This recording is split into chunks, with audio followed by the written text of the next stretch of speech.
Hello and welcome to my channel. In today's video, which is going to be quite a quick one, I'm doing a little group of autumn berries just using the Derwent Inktense blocks and mostly using them straight from the pans. So I'm using a mixed media paper which works really well with the Inktense, and like I say, using them straight from the pans. You'll see as I'm doing the little bunch of berries, all I'm doing is putting one colour on and then adding water to it on the paper. So I'm not mixing it in the palette at all, just adding that water on the paper, making those berry shapes up. And doing it that way, you get that little lighter patch which makes more of a spherical shape. So really I just wanted to show you how easy to use these Inktense are, and you don't need too many colours on something like this.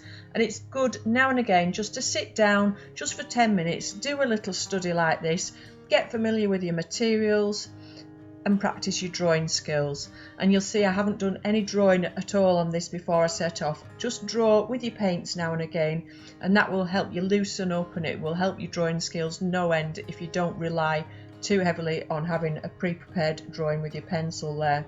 Because at the end of the day, it's a practice, it's a study, it's a sketch, and you're going to learn from it. So if you go wrong, it doesn't matter. And actually the good thing about Inktense is if you do go wrong, you can actually cover up quite well. I'm often asked the main difference between watercolour and Inktense. They are very, very different. They're a completely different product. The Inktense is permanent once it's dry. You cannot lift it. So that means you can really layer it up very well and get a very good depth of colour. Also, you don't seem to get as many runbacks or cauliflowers, mishaps. It's much easier to blend on the paper and not get those. It dries quite quickly though, so that's something you do have to watch if you do want to use it wet in wet, when you're using the colours quite thickly like I am here.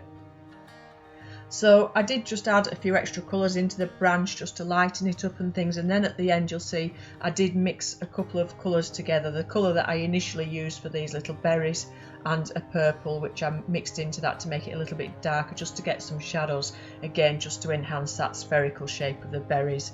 And it's one of those things you could go much more in depth with it and get lots more layers and make them even more sort of 3D and make them stand out more. But I just wanted to do a quick little demonstration for you today with these blocks. So the colours are listed on Derwent's website. I've been asked before about what the colours are. When the blocks come, they don't have a colour list in the tin or anything. They have a number on them on the end of the block, and that number correlates to a colour which you will find on Derwent's own website, and you can print that off or download that if you wanted to. So I really like these, and I have to say this isn't sponsored by Derwent in any way, this video. I've had these Derwent Inktense for quite some time now, and I use them a lot for this kind of thing, and I think actually they really lend themselves to this kind of thing, just doing little studies, little still lives, like I say, building them up and getting that depth of colour and the depth of tone. You can go really nice and dark and build up those tones as you go along. So if you've got them, have a play with them, use them. I like to use them, you know, picking them up and drawing with them as well when you want to be a little bit more abstract. So they're so versatile, you can use them either way. You can be really free and abstract and add loads of water to them, or you can be much more controlled with a much smaller brush and use them for something very precise, more like this. Okay, so thank you for joining me today. I'll be back again on Thursday with another tutorial or demonstration. In the meantime, enjoy your own painting and drawing, and bye for now.